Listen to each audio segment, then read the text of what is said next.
What's up, guys? It's your boy TPP, and I'm back with that True Crime Talk live, baby. Let's go. Happy Thursday, y'all. Good to see you all. I ain't gonna lie, your boy a little bit tired this morning. Last night was wild. It was a long night, but good to see you all. Happy Thursday. Happy Thursday. And of course, like I said, you know what I mean?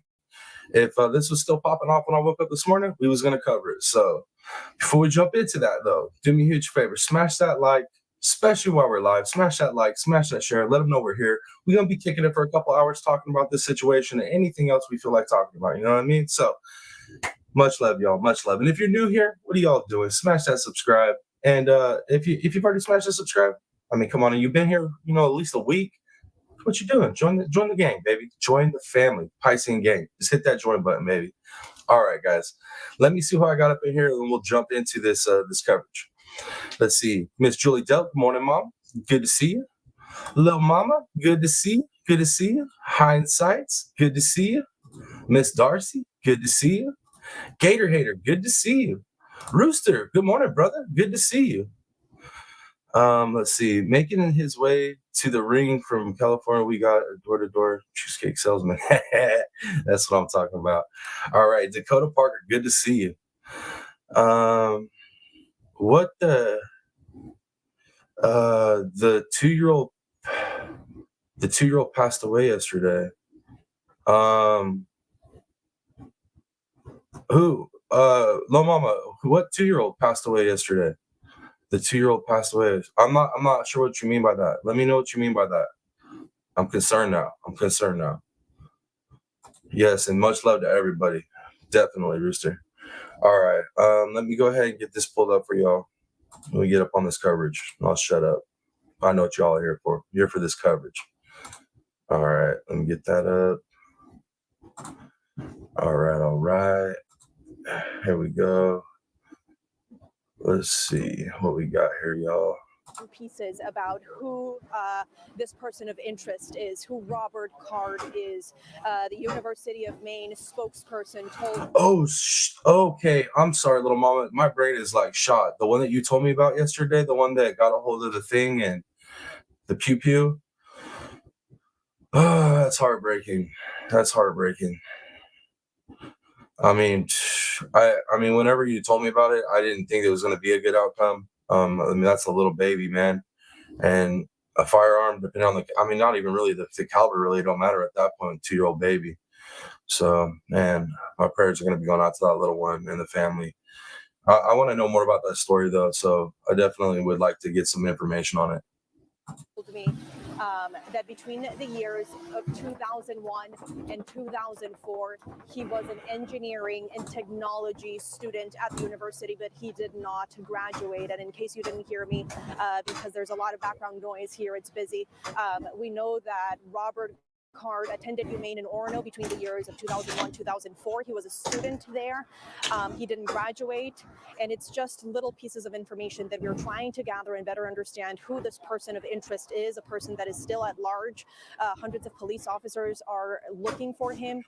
We have not seen the helicopters that I mentioned a few hours ago, but we do know that the cruisers have been here driving past me all morning long. And I You send me an email, I'll double check my email, make sure it didn't go to spam or anything. did speak with one neighbor who showed up with a vest, an armored vest. Take a listen why. Why did you decide to wear that extra layer of protection? Because if I go outside today, I work a lot during the day, and if anybody shoots, if something happened, I want to know that my chest is protected. Yeah. For what reason? What was running through your mind when you did that? Never know if something's going to happen in Lewiston. Today's the first time I've ever put this thing on, and just after all these shootings last night, I'm scared to death. Can you show our camera the vest just to see what people are going through here? Sam, good to see you this morning. Thank you for being here on this coverage. Little Mama, try to send me that again. I'm not seeing it in my email. I checked both my inbox and my spam, and I'm not seeing it. So if you could send me it one more time, I appreciate it. It's just scary. Scared. Yeah, it's a sad thing. Kids. When I grew up as a kid, and we never feared nothing like this when we were kids. I'm scared for all our children today. I'm really scared for our children. And it's funny because everybody want to blame, the pew-pews and stuff. But back in the day, man, kids were riding around with pew-pews in their gun racks. You know what I mean? Parked in their trucks, parked in schools, and we never had this problem back then. So, what's really going on? Thank you, little mama. That is Mr. Conrad Charles, who you just heard from. He's a neighbor of Auburn. He has lived in Auburn for the past 30 years, and Auburn is just next door to Lewiston. And he came here in the morning for a few minutes. He understood there was a shelter-in-place order, but he just wanted to better understand and take a look for himself on what is going on. And then from what I've seen so far this morning, guys, is there's no more information as far as what I know, from what we know about the gentleman. Last night when I crashed, it was Army reservist, arms instructor, mental health break, 2 weeks in a mental lockup, talking about voices and wanting to unalive people. So I haven't heard anything else besides that this morning. And as we hear from Don Kerrigan's interview with the Maine State Police coming up at 10:30. Back to you guys. Hannah, thank you. And Hannah, again, thank you for sharing that last little tidbit that we have learned about Robert Card, the person of interest in this case, that he did attend some classes at the University of Maine in Orono. We know that he most recently lived in Bowdoin.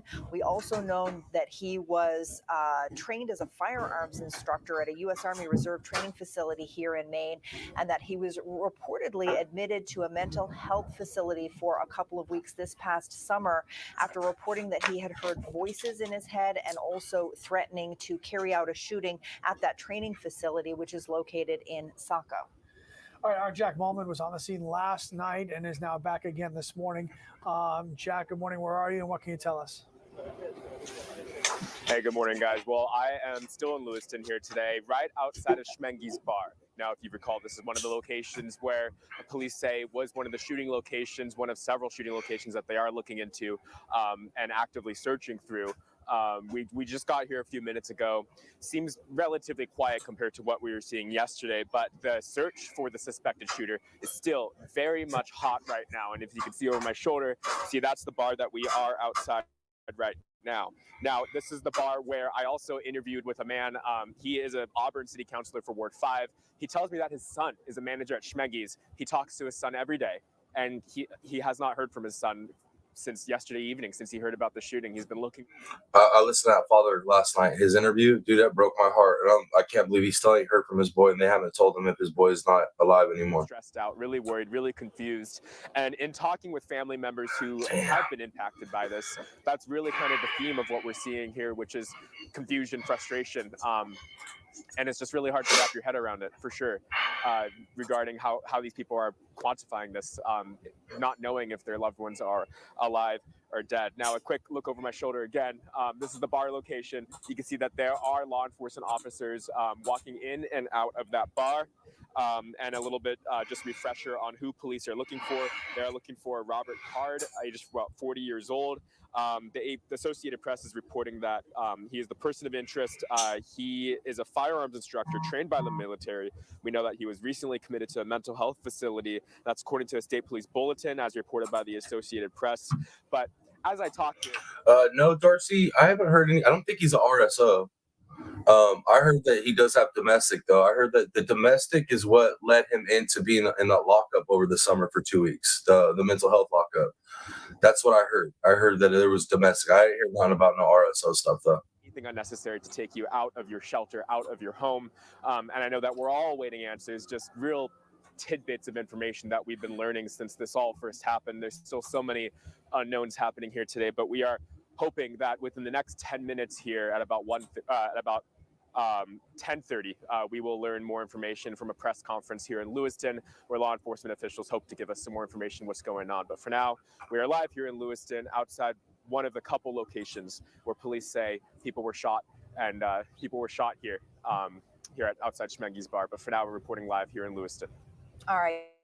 Thank you, Jack, very much. And all of those unknowns just adding to the sense of helplessness that we all feel in terms of this. If there's one thing we know about Mainers, we rally together at times like this. But in this moment, there's not a lot you can probably do directly. What we've heard from experts throughout the night and throughout the morning here is, number one, keep yourself and your loved ones safe. That's priority number one. Priority number two, reach out to anyone you know who may be struggling, anyone you're close to. Just let them know you're there. If there's a small act of kindness you can perform, go ahead and do it. And, number three, more directly, people are wondering about maybe giving blood, for example, because we know there are a number of injured in this situation. Yeah, so the Red Cross says it is working with hospitals all across our state to provide more than 120 blood products in response to last night's shooting. They're standing by also to provide additional blood products if necessary from the organization's national inventory. Let's see, Miss Darcy. Okay, I was wondering because I couldn't find anything about it. Yeah, I haven't heard nothing about it. Scheduled to donate there, you'll be notified if those centers' hours change because of. Julie Doak says yes, he had a previous restraining order. It was set on Fox this morning. Okay, sweet. Whether or not more blood donors are actually needed to help, we don't know that yet either. If you do want to donate blood, local blood drives can be found right on the Red Cross's website.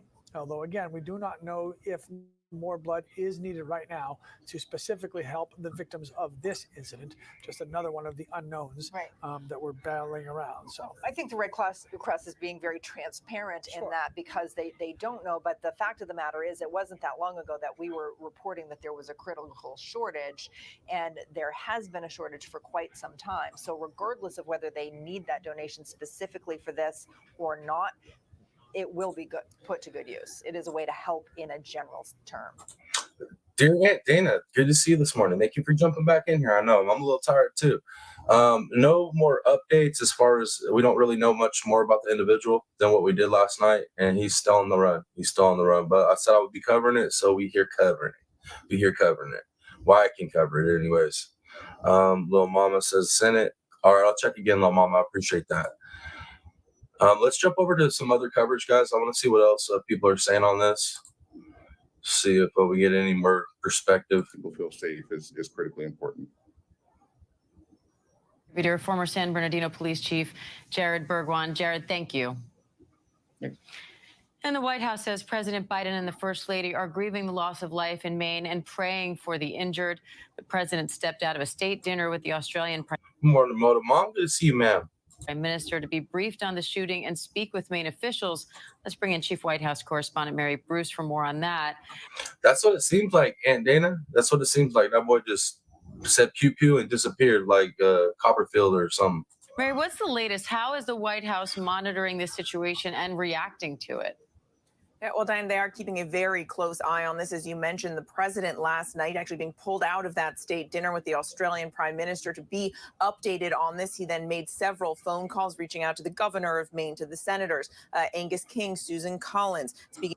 How coherent were those conversations though that he was having last? I'm just saying. I'm sorry, guys. I was a little jokey joke. You know what I mean? To the congressman from Maine, making those phone calls, offering the full support of his administration, the full support of the U.S. government as everyone looks into this very evolving situation. Also, so you may be able to see behind me, the flags here have now been lowered to half staff. You mentioned, the White House says that the first family is grieving again with the rest of the country, as again this White House finds itself in a situation of having to respond to yet another horrific mass shooting. Diane, by one count, the president has been in office for over 2,000 mass shootings in this country.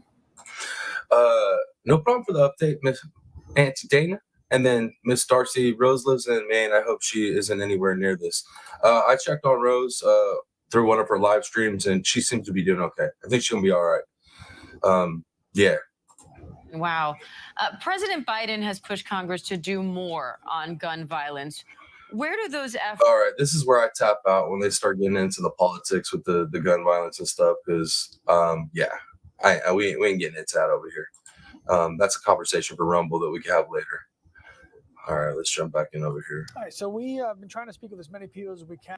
Probably unique position where a large portion, the majority of your career has been dedicated to researching these exact types of incidents. What are you kind of coming to terms with now? Why are they replaying this stuff from last night, man? In your head, given all of the research you've done about mass shootings and one happening right in your own backyard. Yeah, I mean, there's a lot that goes through your head. Obviously, most people who are following the story have seen the pictures of the suspect with the weapon, and people will draw conclusions about the type of weapon without it being confirmed yet. So I don't want to comment on what type of weapon it was, but it sure looks like some sort of a rifle that it looks like we're about to have a press conference. I'm going to try to find it, y'all. Can do a lot of damage, and we've done research on the types of guns that wind up causing the most casualties in these types of events. We know that there are certain types of laws that don't necessarily restrict people's freedoms, but also can be helpful in preventing these types of attacks. And so the first, reaction, I think, is frustration, really. Frustration that we've been talking about this. We've been trying to put out information about what we know so far, and we know more and more every day about why these attacks happen, how these attacks happen, and what type of policies are seemingly effective. And it does not seem as if there's any traction to get anything done. The two opposing factions arguing past one another, and we find ourselves in a position where now we're attacked at our own home, and that feels personal. And so there's frustration, there's sadness, a little bit of anger as well. All right, one of the hot spots of this investigation is Lisbon. That's where Sam Olsen has been stationed for hours now to bring us the very latest. Anything new, Sam, that you can bring us? Hi, Sharon. Nothing too new. This is still an active area as police are continuing to look for Robert Card. This morning at about 7:15, about 10 vehicles filed out of the Lisbon High School parking lot. There were a few tactical vehicles and vans with men in gear and rifles, with police cars and ambulances, and one ambulance, actually, that took out of this parking lot and headed towards Lisbon Center. I just spoke with a man who lives nearby who says his son and grandchildren are with him right now, and they say they are just scared and really nervous. All right, guys, I haven't found the press conference yet. If one of you all catch the press conference, send me a link on it so I can pull it up. I haven't been able to find what channel they're going to have it on. I would assume it would be on this channel that we're on already. But I just found one of the interviews that from last night. I want to go ahead and play for you guys. Some people didn't catch this last night. This was an intense one, man. This was an intense interview. Y'all, listen to this. Listen to this. Just normal night of bowling, and out of nowhere, he just came in, and there was a loud pop.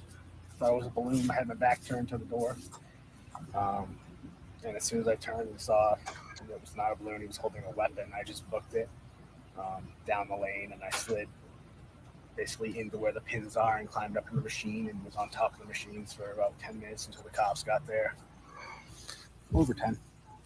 where at least I knew they were shots. And then when I got on top of the bowling machine, it was a lot of ruckus back there. So I don't really know from that, but I heard the first one. It was probably 15 feet behind me. I mean, it was close, very close. Nothing, no one close. Yeah, no, looks like Aunt Dana, looks like me and you are of the same state of mind. Akita Lover, good to see you this morning. Thank you for being here. Shanny B, good to see you. Thank you for being here, y'all. Appreciate it. I mean, I'm pretty sure I knew one guy who, but I'm not gonna say we're friends. I just knew him, friendly. I've seen him there before, but I just went there, just to bowl by myself, and yeah, I wasn't even there 10 minutes. 10 minutes. Yeah, I just walked in the place. I was putting on my bowling shoes when I when it started. So I've been barefoot for 5 hours. That's so wild, guys. So for those that didn't catch that, he had showed up to the bowling alley 10 minutes before this started, right? He's putting on his bowling shoes and everything, and about to start bowling, and he hears pop, pop, pop, right? And when he realizes the dude's got a firearm, old boy runs down the lane, slides under where the pins are, and crawls up into the machine, the mechanism. That's how that dude hid last night. That was intense. I mean, that's so intense just thinking about it, man. Just think about that. You're standing in a bowling alley. All of a sudden, you hear a pop from the back. You look, dude's got a pew-pew, and you have the present state of mind, but also the fear to know, I'm in trouble. I got to hide. This is primal at this point. And he literally takes off running down that lane, sliding up. Can you imagine having to do that? And have the presence of mind to even know where to go hide. Insane, y'all. Insane. Yes, definitely crazy. All right, let's jump back over to this other coverage that we got over here. I know I'm jumping around, but that's what we got to do on these live coverage situations. Let's see. Time to get through and get over, we will. I mean, it's what we do, so we will. But it's hard. It's just a hard, sad day. Year after year after year, being able to report that Maine is one of, if not the safest state in the nation, with a very low violent crime rate. It's been that way for years. We have seen horrendous crimes before. We have seen shootings and killings where multiple people were killed. Nothing to this magnitude, and nothing as seemingly random as this, all rolled into one event. Say, I mean, and we don't know yet. So it's not fair to guess how this all happened, why all this happened. It seems, as we're learning with you, random and senseless. Like it's a bowling alley on a Wednesday. It's a bar down the street. It's just it looks fairly innocuous on the outside. We don't know, and I don't know that we'll ever know. We'll have to wait and see how it all plays out. If you are just joining us, 10:19, we're about 10 minutes away from a press conference. Here's what's happening. All right, 10 minutes from a press conference, guys. We just got to hang in. Muskegon County, it has kind of shifted from town to town as police follow whatever leads they have, and law enforcement is gathering information, obviously in real time as well. And police are just trying to find the person responsible for that mass shooting that happened in Lewiston last night. Right, and again, one of the things we're hoping for when this news conference gets underway at 10:30 is some more solid numbers. This isn't about the numbers. This is about the people affected, but we have been hungry for information on just how big this is. NBC News confirming that 15 to 20 people were killed. We've heard different numbers for how many people were injured. We're hoping to get some more clarification on that at 10:30. Again, these two shootings happening at Schmenge's Bar and Grill, and also at Spare Time Recreation, a sports bar, and a bowling alley in the city of. I think that's why we were getting confused on the locations, guys. Is some of these are combination locations where it's like two establishments in one building, or like connected. So I think that's why we're getting confusing reports of like, one place, two places, three places, that this dude had hit. Strings of bowling, having a great night, and it was, came to a screeching halt beginning right around 7 o'clock last night. All right, we're going to tell you what Congressman Jared Golden had to say, his statement through social media last night, saying, quote, "Like all Mainers, I am horrified by the events in Lewiston. This is my hometown. And right now, all of us are looking to local law enforcement as they gain control of the situation and continue to gather information. Our hearts break for those who are affected, and we encourage everyone to follow the directions of authorities as they conduct their work. All right. Our Don Kerrigan is in Lewiston right now, where the news conference will be taking place, and we are going to be checking in with him in just a few minutes. So I think we got like 6 minutes, guys, till this press As long as he has conference. been in Maine, as long as he has been covering the state of Maine as a reporter, bringing great Thank you all for being here with me on this. I appreciate you all for being here in this early morning coverage. King, which, depending which one we're going to have for you right here, actually got modified throughout the night. It started with, from his office, Senator King is deeply sad for the city of Lewiston and all those worried about their family, friends, and neighbors.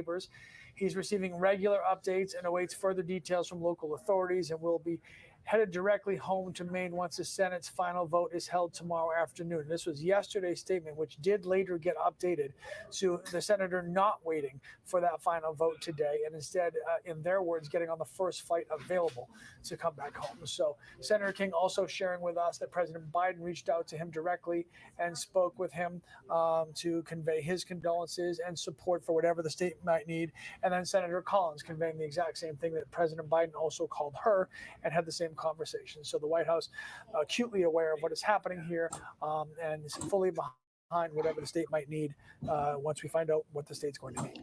All right, I got a message from one of our lovely subscribers and members.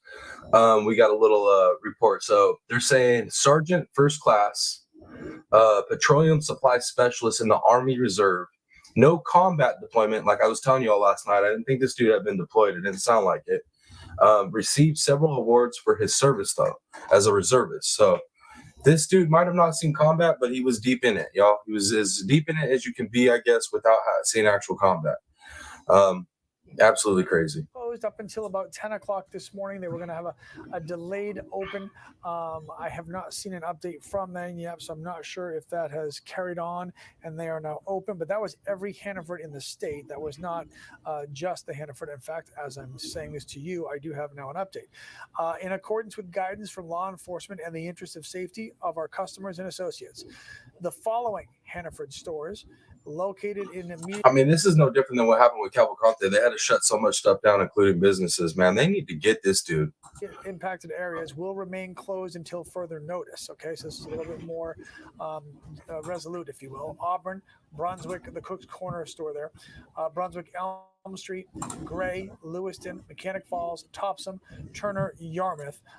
All of them are closed right now indefinitely until further notice. The other Hannafords were able to open at 10 a.m., so about 20 minutes ago. So the ones I just read off, though, will not be open until we get told different. Right. Very early on, we were told that the victims were being taken to 3 hospitals, those who were wounded, Maine Medical Center in Portland, as well as in Lewiston, Central Maine Medical Center, and St. Mary's Hospital. St. Mary's gave us an updated statement a little while ago this morning saying... I dropped another poll if y'all can vote on that one. And I appreciate y'all for smashing the likes, smashing the shares. I appreciate y'all on that last poll. Thank you for doing that. Much love, y'all. But yeah, if you guys can hit that new poll, let me know what you guys think about it. That they're canceling all elective procedures for today in response to this. St. Mary's Health System, they say, have activated our emergency response plans, called in all available staff, and they're collaborating closely with local partners to ensure a unified effort in treating those impacted by the events that took place last night. The mayor of Lewiston, Carl Shalin, with his statement last night, Lewiston is currently under a shelter-in-place order, and it is critical to prioritize your safety and the safety of those around you. Please follow all recommended guidelines and stay home. We will continue to monitor the situation. The state police will provide updates. I am heartbroken for our city and our people. Lewiston is known for our strength and grit, and we will need both in the days to come. That is Mayor Carl Shalin of Lewiston. So that gives you an idea of some of the response to this that's coming in from around the state, and also we've heard across the country as well. Meantime, individually, we're all dealing with our own emotions around this, and we do want to share this resource for you. This is the North American Alliance on Mental Illness helpline, 1-800-464-57. If y'all in Maine and you got some situations up there, hit this line up, man. Don't turn into this guy. 67. All right, so about 4.5 minutes from the scheduled start time. throughout the night and throughout the morning here. And so I don't know if that brings any sense of comfort or not. I know probably if you're in that immediate zone, it may or it may not, but we, by all appearances, they're hot on the trail, I guess is the best way to put it. And in fairness, I mean, this happened after dark last night, searching for someone in the dark. And in my opinion, from last night, you guys heard my opinion on all this. I believe this dude had planned this. I believe that's why his getaway was so smooth, and they haven't been able to catch him on top of his military training. And I still stick to the 12 hours. If they don't catch him within 12 hours of what I said last night, I think this man is going to unalive himself. I really do. Because he's going to get to the point where he realizes, like, okay, I don't think they're going to catch me, but now what do I do with he can't, there's nowhere he can go in this country where he's not going to be found. And he's not getting out of the country. So at this point, it's either he's going to let himself be caught up too so he can have a shootout and be unalived by police, or I truly think this dude is probably going to unalive himself. I really do. I think that's what we're going to see here. Keto Lover, does anyone else think he's going to take him? Yeah, I guess I could have read your comment and then responded to it appropriately, but looks like we're thinking the same thing. If you go back to last night's live, that's what I predicted was if they didn't catch him from 12 hours from last night when I predicted it, he's going to take himself out. I strongly believe that. And Lewiston, Lisbon, step up to the podium and give us the updates. Obviously, whatever is happening out in the field there that we may not. And I have another channel too that I'm watching, guys, that's going to have the press conference on it just so we don't miss it. I'm staying on top of it. Thank you guys for being here for this coverage, y'all. I was hoping to catch the presser. They're not on our timeline, so it's not like got to go at 10:30. So we're all over it. And we'll keep you updated. And like we mentioned, Don Kerrigan is there at Lewiston City Hall where this is happening. Can we take a shot of the podium just to kind of give viewers an idea of what it's going to look like once people approach? There you go. Actually, guys, there's a little bit going on right now on another channel we're going to check out. Obviously, the questions that we're hoping will be answered when officials are able to get there. Number one, what is shooting in Maine, saying everyone wants it to end. Arwitt Johnson is there in Lewiston where the shooting took place. He's exploring the latest. Chat, I just want to make sure you guys are still hearing it. I know I keep jumping back and forth. Latest on the investigation, the latest on the victims, and of course, this urgent manhunt underway. 2 active shooter locations, all available units. A massive manhunt underway for an armed and dangerous killer after a mass shooting in Maine's second largest city. We have an active shooter. We have multiple injuries. The first 911 call coming in around 7 p.m. from a local bowling alley hosting a youth night for kids bowling league. Authorities releasing these surveillance images showing the suspected gunman armed with a rifle where he began his killing spree. Well, we were inside and another night of bowling, and out of nowhere, he just came in and there was a loud pop. Thought it was a balloon. I had my back turned to the door. And as soon as I... Okay, Marie, good to see you this morning. Thank you for being here on this coverage, man. Turned and saw it was not a balloon. He was holding a weapon. I just booked it down the lane, and I slid basically into where the pins are and climbed up in the machine and was on top of the machines for about 10 minutes until the cops got there. The suspect then traveling about 4 miles to the second shooting scene at a local bar and restaurant. There are multiple scenes in the city to include multiple hospitals, a lot of witnesses we're speaking with. At least 16. You know, we just had a similar situation like that this year happen out here in Cali where an Asian gentleman down in SoCal did the same thing at a dance studio. He did the same thing, went in there, and he was trying to make his way into another dance studio or another place to do to do a repeat of it, just like this guy did. But one of the patrons of that establishment saw him come in and grabbed up the rifle and fought the rifle away from him. So, like, we just literally had the same situation happen in Cali. People killed and dozens injured. It's all ages. Called 911. Zoe's leg grazed by a bullet. The young girl now unable to comprehend the horrific crime scene she witnessed. It's just like shocking. Like it's something that you think would never happen. I never thought I'd grow up and get a bullet in my leg. Why? Like, why do people do this? I was more worried about, like, am I gonna live? Am I gonna make it out of here? Like, what's gonna happen? Are the cops gonna come? My Lord. And this community hasn't even been able to begin the... That little girl, though, she had it pretty together for taking a bullet. grieving process because the area remains on lockdown. I'd have been crying in my bed. My leg hurts. Help, nurse. We've heard the helicopters flying overhead as more than 100 investigators from multiple agencies are on the ground here searching for that suspect. People told to stay inside, lock their doors. Businesses and schools remain closed until the killer is caught. Diane? All right, Whit Johnson in Lewiston, Maine. Whit, thank you. And ABC's Morgan Norwood joins me now for more on this. Morgan, we're learning some new details about this person of interest. What's the latest? Yeah, well, as Whit just mentioned, we have a massive manhunt at this hour. Diane, police are looking for Robert Card. Right now, he's considered a person of interest, as you just mentioned.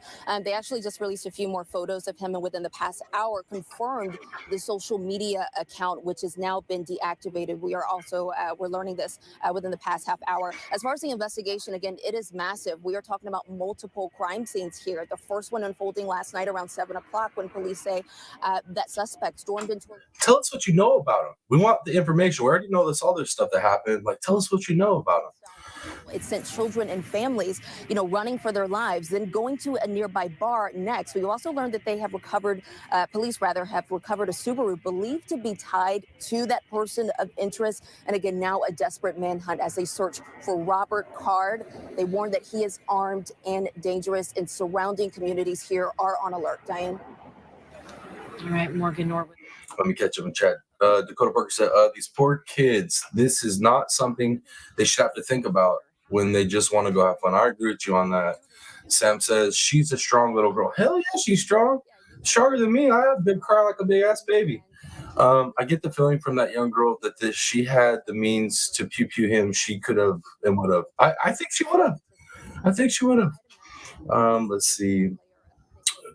Right, that's a strong little girl, y'all, for real. I'm with you on that 100. So this overlapping fear as well, as you have an armed and dangerous killer, police say, on the loose. I mean, remember, we are talking about a guy, according to local law enforcement, who has ties to the military, right? Who is a skilled All right, guys, we're going to shooter. jump over to this other page because it looks like they're setting up right now. Looks like we're about to have the press conference kickoff, so let's jump over here. That we've been waiting for. It Here we is go. about to begin. We're expecting to hear from Public Safety Commissioner Michael Sawchuk, as well as the governor. May also hear from local officials in Lewiston, Auburn, and looks like they are getting themselves into place now. We're just waiting for someone to step up to the mic. Miss Darcy, that's what I think. I think this was totally planned. I think he knew what places to hit, what time of day to hit him, where there would be the most amount of people, and he knew to do it at dusk so that once he executed the plan, he had a better chance of getting away with that nightfall. I feel like the whole thing was planned, y'all. For a long time, and it's unthinkable. I've been getting a lot of texts. It's just awful, and obviously the first order of business is to capture this guy, if indeed the person of interest is the perpetrator. The next is to comfort the families and all those in the area. B, it's good to see you this morning. Good luck in court today. Good luck in court today. I'll be praying for you. These are locked down, so we want to try to lift that burden from people so we can move from fear to grieving. But that's what we're going to be doing a lot of this weekend. Have you seen this magnitude of tragedy in your state, and how do you think this will affect the communities moving forward? Well, Maine has one of the highest levels of gun ownership in the country and one of the lowest levels of gun crime in the country until last night. Nothing like this, in my recollection, has ever happened in Maine. And generally speaking, people use firearms and they do it safely, and they pass that on from generation to generation. This is an aberration. Dakota, has anybody said who this guy is, like his job, his past, stuff like that? We don't know what his current job is. All we know is Army reservist. We know his background with the Army, what he specialized in, all that. That he's a certified arms instructor. That he had the mental health break over the summer for 2 weeks, locked up, mental health, saying that he was going to pew people and hearing voices. That's the only thing we know so far about this guy's background. And to the senator's point, this has never happened, something like this big, this magnitude in our state before. And it is why the reaction to it is so strong and so jarring, because it's just, we've been doing it for a long time, and everything has now changed as of today. Right. It's reminiscent, and not to put it quite on this level, but what 9/11 was to the nation. Hey, do I have anybody in here that it's a mod for me over on Rumble? Because I got people spamming their nonsense over on Rumble. People dropping links to their stuff, y'all. So if I have anybody in here that I have made a mod over on Rumble, I appreciate it. And for everybody that's watching on Rumble that isn't being disrespectful and dropping their links in my chat, appreciate y'all for showing up for the coverage, man. And if you do float around YouTube, you know what I mean? Don't hurt to come over, subscribe, and join up. Appreciate y'all. Life should be, and people come here because this stuff doesn't happen here, and now it has, and that can't be taken. That can't be we can get that back, right? So, yeah, it's brutal. So we're still waiting for this to start. In case you're wondering, there is a live look at Lewiston City Hall as everybody is gathered and they're ready. And whenever the participants are ready, then we will hear from them as well. Hopefully, some information that is helpful in some way to all of us as we just wait to learn more. Again, and I think, Don pointed this out when we first heard from him once he got stationed there, that, we're certainly hoping for a quick resolution to this manhunt. And we would think with the number of law enforcement at the local, state, and federal levels that are involved in this manhunt, that it should come to a quick resolution. But there was a large presence not that long ago when a sheriff's deputy was killed here in Maine, looking for the person who did that. And it took. Let me catch up in chat while we're waiting on them to pop up with this presser. Akita Lover, I think you're right. He did some planning beforehand. He had to have. This just doesn't seem like one of those run-of-the-mill situations where somebody snapped and was like, I was going to go shoot a couple places and get away with it. Like, it definitely had to have been planned, in my opinion, in my strong opinion. So he told people he was feeling this way and no one did anything to prevent it. That's the problem. There's, I don't think it was correct to let him go, but there's only so much that a medical field can do to restrain a person. Let's see, you can make me one and I'll get over there. Okay, so Miss Darcy, if you want to go over there right now and just drop a comment, I'll find your name after this live and I'll make you one. I deleted them, so I just took care of it, but I definitely would love to make more of you guys mods over there. So if you guys want to go over there, drop a comment on this live so that after this live I can go into my my control panel and make y'all moderators. I'd appreciate it for sure. All right, let's see what's popping. We don't want to miss anything. Here It we looks go. like Governor Mills is stepping up to the podium now. All right, She's guys, probably here we going to go. kick Let's this let's off. see what we So, got here. I'll shut up now. Let's listen in and give the floor to them.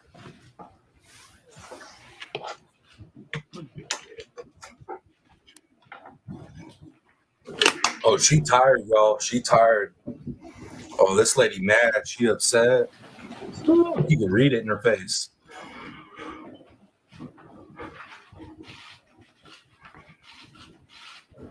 Y'all in? Got you, Darcy. Thank you. You may notice my voice is a little hoarse. After working through the night. As you all know, last night, locals, county, state, and federal law enforcement officers from around the state of Maine responded to reports of an active shooter at several locations in Lewiston, including Spare Time Recreation and Schmenge's Bar and Grill. These law enforcement officers, in the face of danger, responded swiftly, selflessly, and with great bravery. Bravery that they continue to demonstrate today as they search tirelessly for a person of interest in connection with last night's events. On behalf of all Maine people, I express my deep gratitude for your response and for your continued service. I also do so for Maine's hospitals and other medical emergency responders.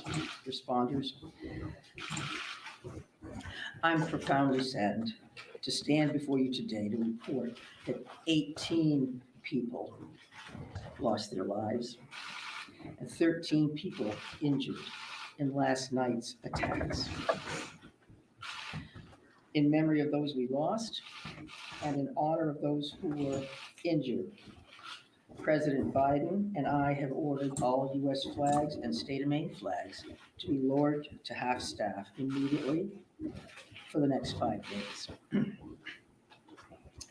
Maine State Police have issued a shelter-in-place order for Lewiston, Lisbon, and Bowdoin as the manhunt for that person of interest, Robert Card of Bowdoin, continues. I will let law enforcement speak to the ongoing manhunt and to their investigation, but Mr. Card is considered armed and dangerous, and police advise that Maine people should not approach him under any circumstances. I continue to strongly urge Maine people to follow the direction of state and local law enforcement amid this ever-changing situation. Please, if you see anything suspicious, please call 911. I'm calling 1911, y'all. There are still many things we don't yet know about these attacks, but the full weight of my administration is behind law enforcement's efforts to capture the person of interest, Robert Card, to hold whoever is responsible for this atrocity accountable under the full force of state and federal law, and to seek full justice for the victims and their families. We cannot and we will not rest in this endeavor. Miss Darcy, I made you a moderator over there. I did that while we were watching this. My administration is coordinating closely with local, regional, and federal officials to respond to this shooting. I have spoken twice with President Biden. I've spoken with Vice President Harris, Secretary of She had to speak to Biden twice because he didn't understand it the first time. I'm sorry, guys. I had to. Homeland Security in my office and Secretary of Health and Human Services, Becerra, all of whom have called me last night to express the Biden administration's full and unwavering support and to offer No, Miss Darcy, thank you. for any and all help that we, the people of Maine, might require. The governors of our neighboring New England states and of other states have contacted me to offer aid, and I am sincerely grateful for their friendship and support. We've been in touch with every member of the Maine congressional delegation, all of whom have offered their full support, for which I am also grateful. I also spoke with Mayor Carl Chalene and Auburn Mayor Jason Levesque last night to reiterate that we are standing by them and that we are ready to provide any help people in these communities need and to deploy all available state resources, including grief counselors and other mental health services. We need to help our communities heal.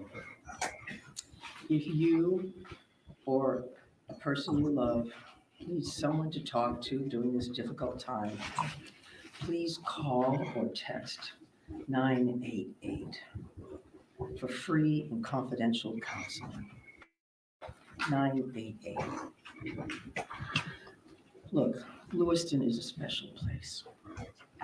It's a close-knit community with a long history of hard work, of persistence, of faith, of opening its big heart to people everywhere. Lewiston is where I worked for years. It's where I met and married my husband and where our girls went to school. I love this place. It's heavy, y'all. Just as I love our whole state. I'm so deeply saddened, as is every one of the 1.3 million people of the city. Oh, she about to make me tear up, y'all. This city did not deserve this terrible assault on its citizens, on its peace of mind, on its sense of security. No city does, no state, no people. No words can truly or fully measure the grief Z8, Pat Gaines, good to see you, ladies. Thank you for being here. Appreciate y'all. for many people today. Our small state of just 1.3 million people has long been known as one of the safest states in the nation. This attack strikes at the very heart of who we are and the values we hold dear for this precious place we call home.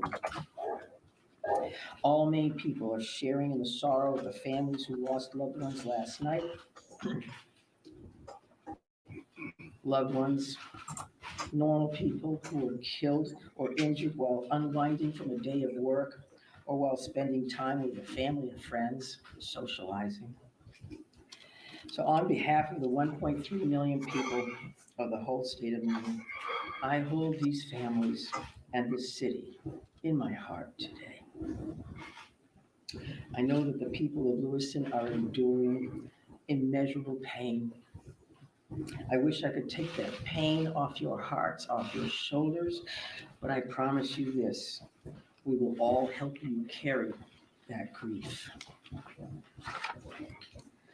I ask many people to join me in offering our comfort to the families and friends who have lost someone, and in offering our prayers for swift recovery for those who are healing in Maine's hospitals today.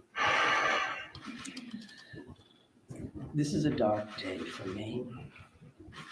I know it's hard for us to think about healing when our hearts are broken. But I want every person in Maine to know that we will heal together. We are strong. We are resilient. Oh, ZA, thank you for joining up. I appreciate that so much. Thank you for joining the gang. Thank you, thank you. And I'm going to catch back up the chat. I just don't want to keep interrupting her, y'all. We are a very caring people. In the days and weeks ahead, we will need to lean on those qualities more than ever before. As we move forward, struggling as we may, let us wrap our arms around one another, offer comfort and solace and love. I know the Maine State Police will continue to release information to the public as we confirm it, and information about any steps that the public might take to support the people of Lewiston at this time. May God bless the people of Lewiston and bless the memories of those we've lost. Thank you. I'm going to turn it over to Commissioner Sasha. Thank you very much, Governor. We certainly appreciate your support. The city of Lewiston does, the state of Maine, and certainly our first responders. We feel that love every day, and thank you very much for that. I would also say that we want to say thank you to a really large number of other elected officials across our state, whether that's the federal delegation, local elected officials, and many others that are part of organizations or law enforcement agencies that truly wanted to join us today at this particular press event and wanted to speak on behalf of their communities. And as the governor had mentioned, and everybody else will reiterate, our reality for today is that this suspect is still at large. And we want to provide community support for the victims, for the families, and the communities across the state. But we also have an incredibly strong laser-like focus on bringing this suspect into custody and ultimately to justice. So because of that mission for this particular event and today's activities, we're keeping the list of speakers and the agenda pretty tight. And that will include next up at the podium would be Chief Dave St. Pierre from the city of Lewiston, and some other members of his command staff are present. What I will say to the city of Lewiston, and you know this because you feel it every day, but you're lucky to have a chief like Chief St. Pierre and his entire law enforcement agency. From every level, those officers put their heart and their soul on the line on behalf of their community last night and into today. And they're doing it for the right reasons. They do it because they care. So the city of Lewiston and truly our co-responder family across the state of Maine is lucky to have Dave and his team in the mix with us. And we're also going to hear from Colonel William Ross from the Maine State Police. And Bill will highlight some of the timeline things that you're probably concerned about and certainly interested in from a story perspective. So the Colonel will come up and speak to that. And we'll also have Jody Cohen. And Jody is the special agent in charge for the FBI out of the Boston field office. And Jody will highlight some of those federal partnerships and some of the things that our federal partners are bringing to the table, bringing to bear to help us with this investigation. We also have a bunch of people here. Once you start naming people, you're going to have a problem because you're going to forget somebody or screw something up. But I would also tell you that a couple of our other federal partners are here. Kevin Neal. I'm about to say this. Maine runs a clean press conference. They got their crap together. This is way cleaner than other press conferences we watch, especially Capitol Contest press conferences. Those were a mess. He was the U.S. Marshal for the District of Maine. We also have James Ferguson, and Jim is the special agent in charge from the ATF for the Boston Field Division. They are heavily invested with staff along with the FBI, and we can't thank them enough for all that they're doing on behalf of our state. I would also tell you that we are going to close with a brief Q&A, and we're going to try to get some of those questions out there. We appreciate your time, your patience, your professionalism, your partnership in getting this information out. I would think that those questions are going to be brief because, again, we do have a suspect at large. And while you can help us with that, we also need to get back to our team to push forward on that. So with that in mind, I will be back up to the podium to kind of steer that a little bit. But for starters, I would like Chief St. Pierre to join us. Thank you. Thank you, Director Sawchuk, and welcome to you, media partners. And thank you, Governor Mills, for those kind words. I'm going to keep this short. What I would like the very most is to express our deepest sympathies to the families and friends of the victims of this heinous crime. This is truly a tragedy that goes beyond comprehension. I'm confident in our community, that our community has and will continue to come together throughout this endeavor to bring this to a successful conclusion. I'm just gonna have to say, this lady into her job right now. This lady signing right now, she putting her soul into it, y'all. Although difficult, I do You know ask what I the mean? public to continue to be mindful of their own personal safety, and also that they be patient with the process as much as possible. There is extensive work and attention to detail that goes into such a large-scale investigation. I'm confident in the expertise and professionalism of our investigators and all law enforcement officials that are currently involved. This is an all-hands-on-deck approach. We have a great deal of collaboration and resources that have been made available to us. There are far too many to name individually, but I think Director Sawchuk named quite a few appropriately. There are far too many, as I stated, but they are all appreciated more than you know.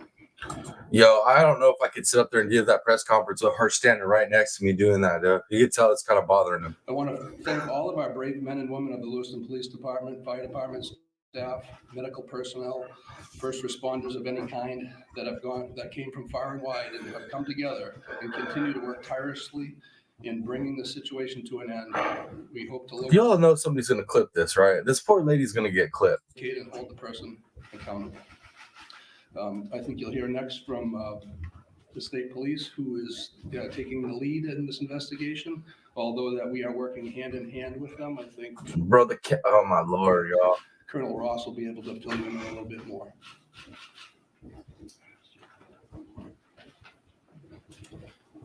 Thank you, Chief. First and foremost, this is an ongoing homicide investigation and search for the person that is responsible for it. We're in the early stages of this investigation, and I just want to let you know. I know I wasn't trying to be mean to the lady, y'all. I wasn't trying to make fun of her, but like her facial expressions are something else, y'all. We'll have updates. We'll be putting some type of a schedule out later on. But again, early stages of a homicide investigation. We want to be careful that we're doing things correctly. We don't want to get ahead of ourselves. That's what passion for your job looks like, though, y'all. 100%. I'm going to give you a bit of a timeline here to kind of fill in some of the blanks and give you some of the facts as we know them right now. A lot of this information will then be transferred to the Attorney General's office, as they will be the lead prosecutor, again, in any homicide investigation. Last night, October 25th at approximately 6:56 p.m., the Auburn Communications Center received a 911 call of a male shooting in just-in-time, or the spare time, recreation center in the town of Lewiston, located at 24 Mollison Way in Lewiston. Shortly after that, at about 7:08 p.m., the Communications Center received multiple 911 calls about an active shooter inside of a Schmenge's Billiards at 553 Lincoln Street in the town of Lewiston. A large law enforcement response from multiple surrounding agencies assisted the Lewiston Police Department in trying to identify who this individual was and what was happening. As you can imagine, this was a very fast-paced, fast-moving, very fluid scene, very dangerous scene that these guys and girls were going into. 18 people are now deceased at this time. The victims at the just-in-time establishment, 7 people are deceased there, 1 female and 6 males, all from an apparent gunshot wound. Ruby Joy, I appreciate that. Thank you for that comment. That's very sweet of you. I appreciate your support. I really do. You rock, man. Victims at the Schmegley's Billiards, 8 are deceased. 7 males inside the establishment, 1 male outside of the establishment. Again, also apparent gunshot wounds. Multiple people were transferred to area hospitals, Central Maine Medical Center, St. Mary's. Criminal Med, thanks for checking in, man. Appreciate you. And Maine Medical Center. 3 people that were transferred to those hospitals are deceased, for a total of 18 people deceased at this time. 18 people. 18 people at this point, guys. So that's the number. Investigation into the person responsible for this identified a vehicle located at the Przebscott boat landing in Lisbon. That person, through the registration of that vehicle, You telling me, Sam, I'm supposed to be a content creator running the show, man. This lady got me distracted. is identified, as has been stated earlier, as a Robert Card, born in 1983. Several of the deceased have been identified, and their families, next of kin, have been notified. Approximately 8 people at this point have been identified. 10 people, 10 of these victims still need to be identified at this time. Currently, there's an arrest warrant for 8 counts of murder for Mr. Card. And the reason it's 8 counts because 10 people have not yet been identified. As those people are identified, the counts will probably go to the total of 18. He should be considered armed and dangerous. Based on our investigation, we believe this is someone that should not be approached. This is someone. Yeah, Miss Darcy is literally my age. This dude's my age. We're born in the same year. One that should be, if you come into any contact with this individual or someone that you think looks like this individual, you were to call 911, and I'll provide some tip line numbers at the conclusion of my briefing. The Lewiston Police Department, federal, state, county, and other local municipalities are involved in a coordinated search at this moment for this individual. So there's the ongoing investigation and there's a search to apprehend this person. Both happen simultaneously. I can't stress this enough. This is an ongoing investigation in the early stages. More information will come out in conjunction with the Attorney General's office as the lead prosecutor. I agree with that statement, Pat Gaines. I do. But I could definitely get into conversations on why it's this way, but YouTube doesn't allow it. We can't share all of our information right now, and I'm sure you understand that. I'm going to give out 2 numbers that go to a tip line. 911 is also appropriate for this, but if anyone can call these 2 numbers, this would go to the state police tip line. Area code 207-213-9526, 207-509-9002. And we'll be sending something out later that has that information in it if you weren't able to grab that now. Again, this is a very fluid situation. We have a lot of resources, as Chief St. Pierre had mentioned earlier, that are on the ground in a coordinated effort to apprehend this individual. We've notified the Department of Education, and they have determined what they're going to do with the schools. A lot of schools, area schools, were shut down today based on our conversation with them. Again, as more information comes in, we'll be providing it to you. Thank you for your time. This is a very difficult time for, I think, the community of Lewiston, difficult time for obviously the victims' families. And it's a tough time for law enforcement. It was a rough night last night, but we're committed to bringing whoever's responsible this to justice. And again, we are currently looking for Mr. Card right now, someone that we'd like to apprehend. Thank you. Oh, Pat Gaines. I plan on having some of those conversations on Rumble only for sure. I'm working on it. I got a couple different shows I'm working on. Thank you, Colonel. And FBI Special Agent in Charge, Colin, if you could join me, please.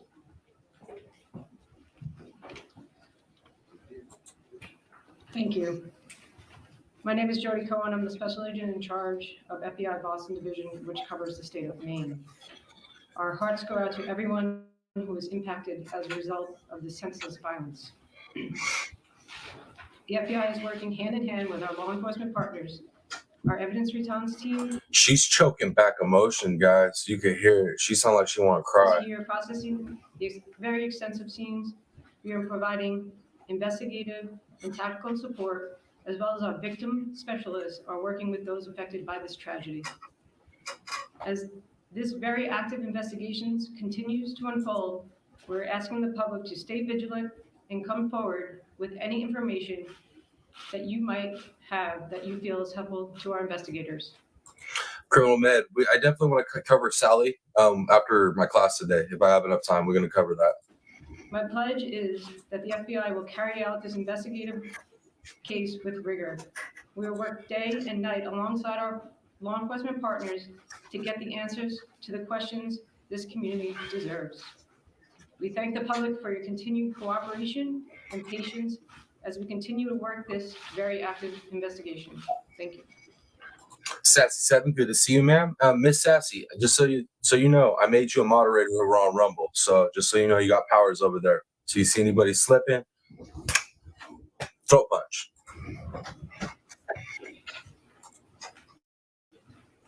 Appreciate that. And I would say that the reality here from a resource standpoint is that when we've asked for anything, the answer has been yes, period. Tactical teams, evidence response teams, full-blown investigative units, detective units that have come from multiple states, whether it's the commissioners from Criminal Med, yeah, just one shooter, one psychopath. Vermont and New Hampshire reaching out to me directly, Massachusetts saying, what do you need, Mike? What can we do for the state of Maine? So we are now prepared to try to take a few questions and keep in mind, again, that we may not be able to answer as in-depth as you would like, and we don't plan on taking a great deal of questions. I think follow-up press events will allow for that. Sir? So no one has really talked about the weapon that was used here, the AR-15 style, so hope someone can talk about that. But the other thing here is there are reports that this individual had mental health issues, that he made threats to shoot up the National Guard. So clearly there were That boy want him to get into those politics of the firearm, dude. I don't like this reporter, this guy that's asking questions. He's trying to shit stir. some of the signs here that he was on someone's radar. The question becomes, why was he in possession of this weapon? And certainly, why wasn't he stopped soon? Yeah, I think those are all valid questions, and certainly questions that we... Just so you guys understand, a person can be completely sane, be a firearms instructor, have all that stuff going on, then have a mental break, right? Have a portion of their life where all of a sudden they're mentally unhealthy and they're going through a situation.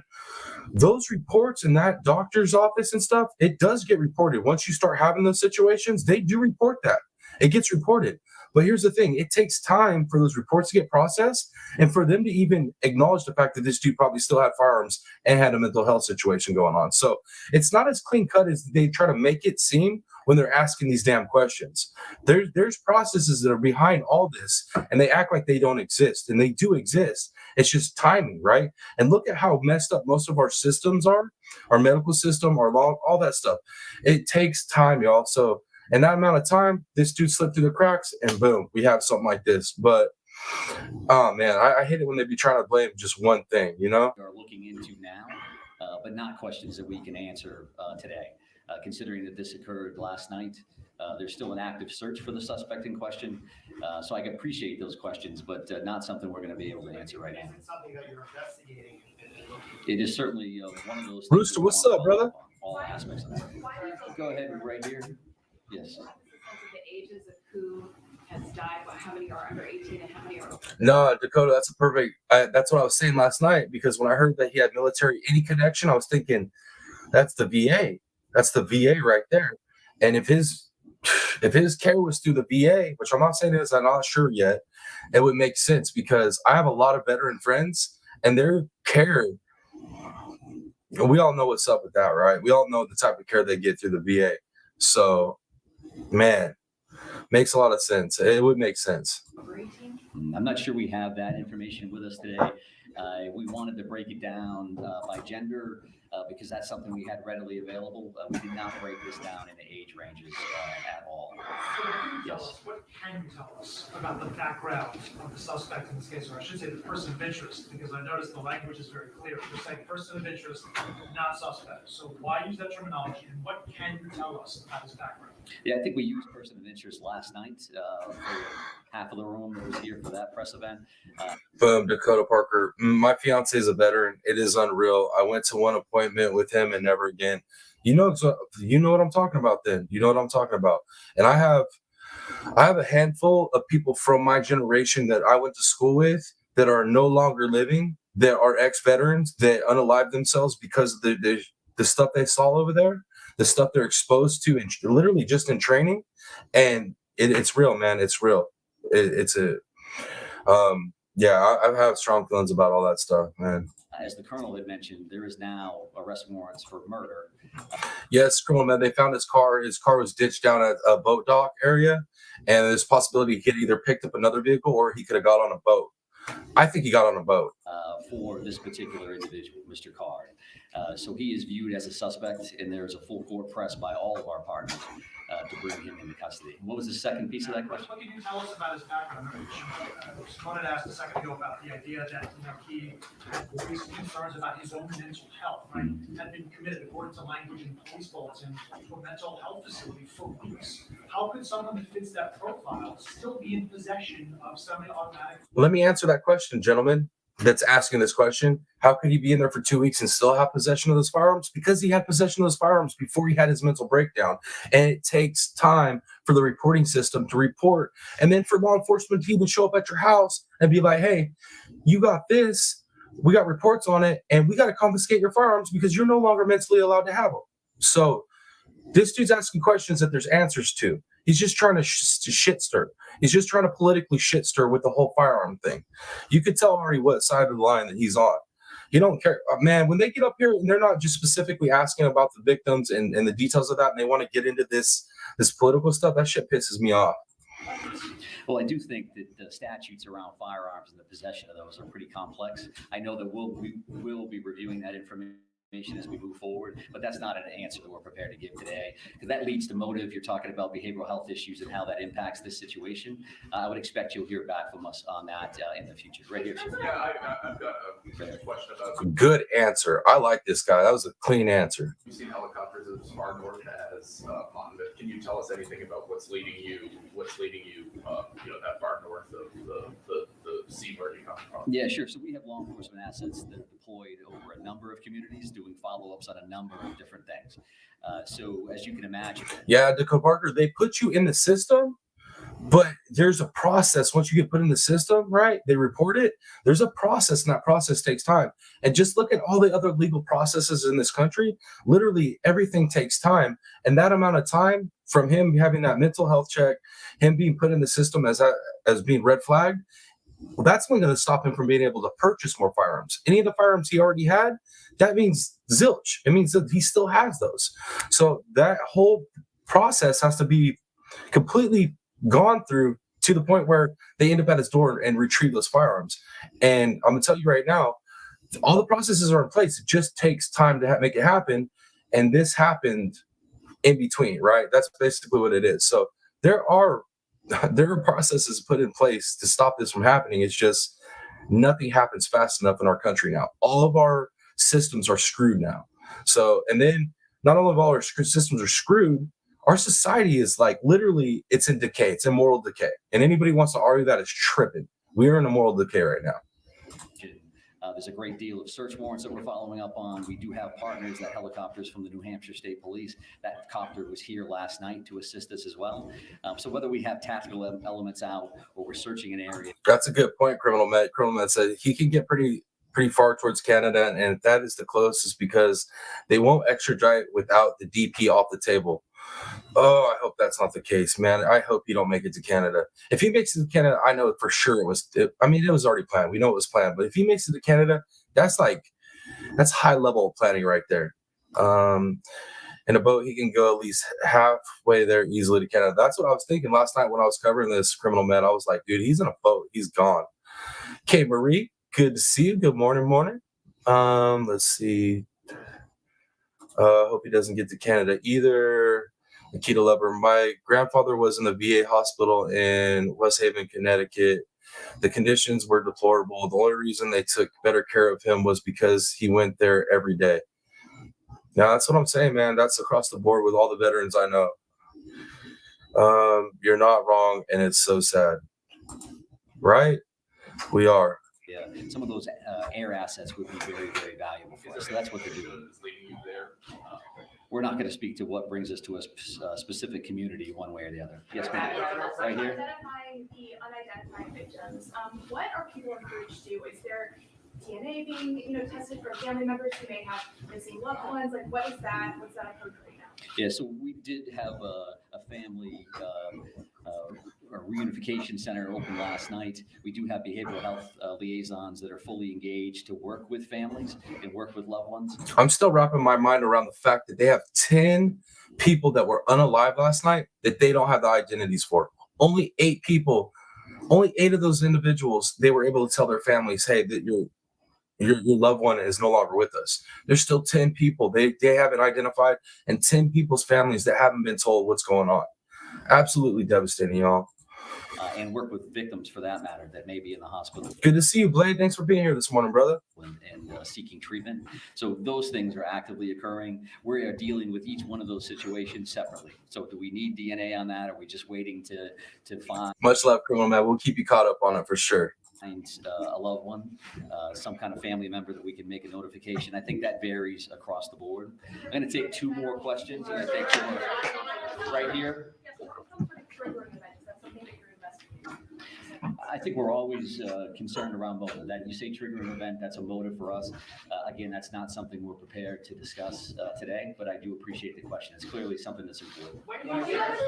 One additional follow-up from you. Can you help to understand why these locations, why this bar, why this bowling alley? What's looking for someone? Let me answer that.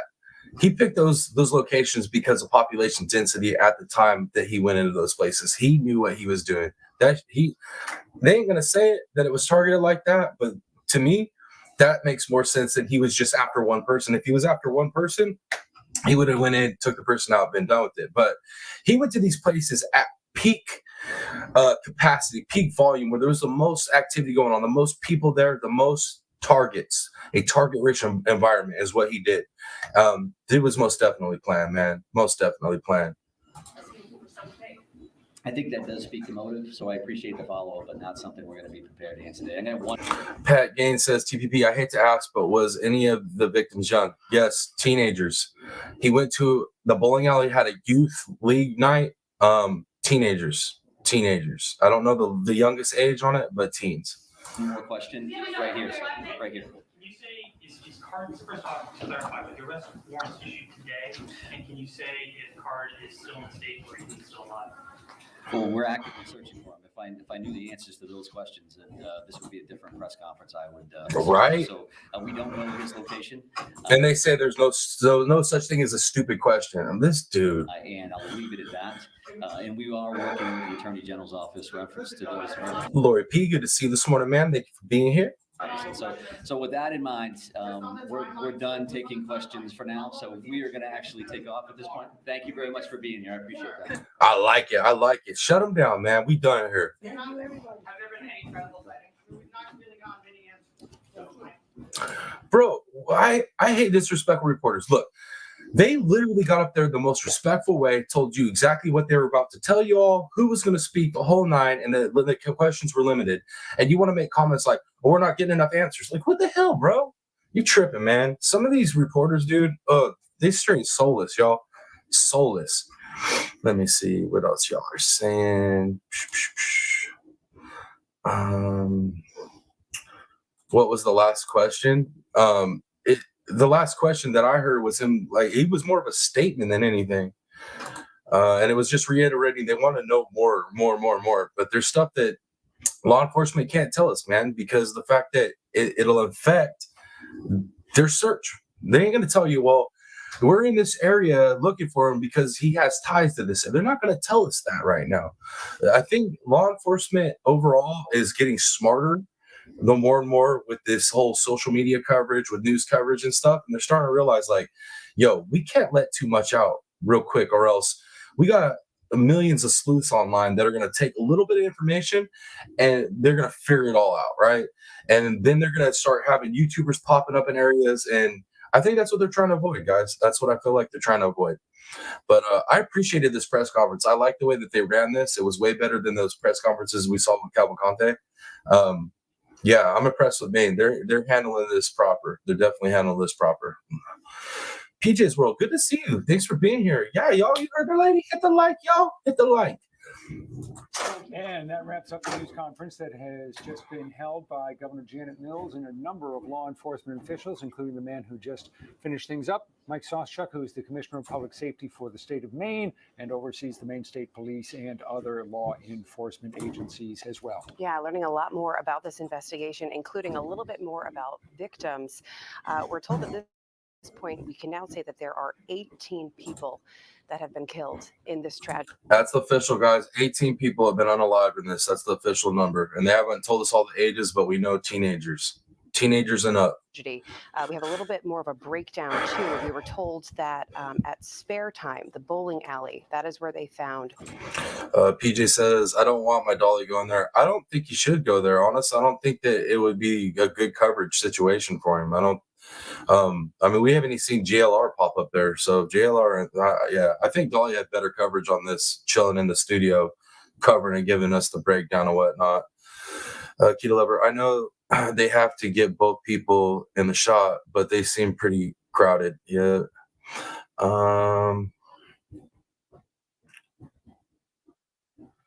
Let's see. JLR is already in the works of going, I'm sure. That's what I was saying last night, PJ. I was telling everybody, I was all, give that boy 12 hours. He's going to be there. I'm surprised that he ain't popped up in a bush from there or Riverside down at the marina. Like, hey, this is JLR. This is where they found the abandoned vehicle. This, you know what I mean? I'm surprised we ain't hearing that already. I was actually kind of hoping I was going to wake up and he was going to be on the scene, to be honest with you. I was going to use his coverage plus the presser. But, yeah, it is what it is. Yeah, definitely not a safe place for Dolly to go. I agree with that. It's I think it would be like, that's a long ass drive up there. Then he's got to find places to stay, figure out where the search area is. There's not, I don't know. It just, yeah, it's not the same as the Cavalcante situation. That was a unique situation. Let's see. Lord P says this is way too dangerous. I agree with you. Keto Lover, I agree with that statement for sure. And I don't get me wrong. I love watching JLR pops up on the scene like that. I ain't hating. I'll follow it. I'll check it out. Stony Stone, good to see you, sir. Good morning. All right. Looks like I'm caught back up. Let's see. He'd fly. I don't really tell him what to do, so it will be his choice ultimately. But the issue, they want to keep people inside, so he does listen to me. All right. Yeah, well, I'm hoping he don't fly up there, man. I feel like that'd just be a waste of his time and stuff. I don't think that boots on the ground in this situation is going to be a good thing, especially when we're talking about this ain't Cavalcante trying to hide from people. This is a dude that's trying to run and hide, but at the same time has the ability and the weaponry to take somebody out and take law enforcement out, let alone a YouTuber up there trying to cover it. You know what I mean? Let's see. And don't get me wrong, I love boots on the ground, y'all. I love boots on the ground, but there's some situations I don't want to see my people hurt. Polywaffle, good to see you, man. Good to see you. Oh, that's so sweet. Good morning, everyone. Just wanted to let y'all know you are loved. Polywaffle, you're so damn sweet. Thank you. That was super sweet. Heck yeah. I love my community. You guys are the best. I swear. Y'all are the best. Okay, guys, so check it out. Let's see what else they got popping. I doubt there's going to be a whole lot more information. Is on the search and right, we're just going to get reporters reiterating what the press conference said. So there was one thing I want to cover before I wrap this live up, though, because like I said, I got class. I got my last day of class, my hazmat responder training today, last day, and then I got to take my test at the end. So y'all, crossing over the bridge to get into. I need some prayers on that, y'all. Since prayers that your boy accomplishes this goal today. But yeah, so I'm up here limited time. I'm not sure if we're gonna hear any more, updates. So what I wanted to do was, yesterday I covered the Tyler Ebell case, right? And I wasn't happy with the amount of information that I was able to pull up with it, at least on the end of the young lady that was involved in it, right? So Natasha Smith. So what I did was I did a little digging yesterday after we got off the live, because I was like, man, there's got to be more about this young lady, right, that was involved in the Tyler Ebell case, or affiliated with him. So I want to go ahead. I'm going to read this article to you all. It's a little bit update on that story from yesterday. And then I'll jump back over to the live coverage. We'll see if anything else is popping, but if not, then we'll probably wrap it up. And I'm going to try to get back to y'all after my class. Let's see what you guys are saying in chat, though, real quick before I start serenading you guys with a beautiful article. Yo, I'm about to tune my car. I just got my cable for that. Nice. You always playing with them cars, boy. Keto lover. PJ's Not So Secret Diary. Hide his glasses and sun. And hide his glasses and sunglasses. Hide both his glasses, y'all. He be out there. Yeah, he ain't getting far. All right, guys. So I'm gonna pull up this article. Let me read this article to y'all. That way, I feel like I did my due diligence of properly covering that case yesterday and making sure that y'all know everything there is to know on it. Oh snap! I think I just saw a little something over here in my chat. That's what I thought I saw. Lori P, thank you for joining up. Thank you for joining the Piscine Gang. Welcome to the family. I appreciate that so much, man. Yo, our family getting big, y'all. I'm kind of tripping out. I'm still taken back every time somebody joins, and then I go into my studio and see how many members that we have, and I'm like, how is this even possible, y'all? How is it even possible that this many people are kicking with your boy? But I appreciate it, y'all. Don Michelle, good to see you this morning. Let's see what else. Am I missing anybody else? I think I've caught up with everybody else. Don Michelle says, I've been listening to y'all. Great coverage. Thank you, Don Michelle. I appreciate that. Let's see. Where was I? Okay, and then real quick before I read this article, I dropped that poll. I want to go over the poll real quick with y'all. Let's see. Where are we at with the poll? Why isn't it showing? Okay, there we go. So we got 53% of you say yes, he'll be caught today, and 47% of you say they will not catch him today. And I got a feeling if they do not find him alive today, like I said last night, I think they're going to find him self-unalived. That's what I think this dude's going to end up doing. But, yo, Moto Mom, thank you so much. Thank you so much, Moto Mom. That's the second time you've done that. Yo, I appreciate you so much for that, y'all. Give Moto Mom some mad love, y'all. Like, dude, I'm telling you right now, dude, the lagoon, we got so many fish in the lagoon, y'all. I look over at my chat and I see there ain't nothing but fishy icons, fishy badges everywhere, y'all. Thank you so much, Moto Mom. I appreciate you. Yo, who's calling me from Texas? That ain't you, Don Michelle, is it? How'd you get my number? I'm just playing. Thank you, though. Thank you. Lord P said, good luck today. I'll see y'all later. Stay safe and stay kind. Appreciate you, Lori P. Appreciate you. I agree, Don Michelle. Moto Mom rocks. She is super sweet.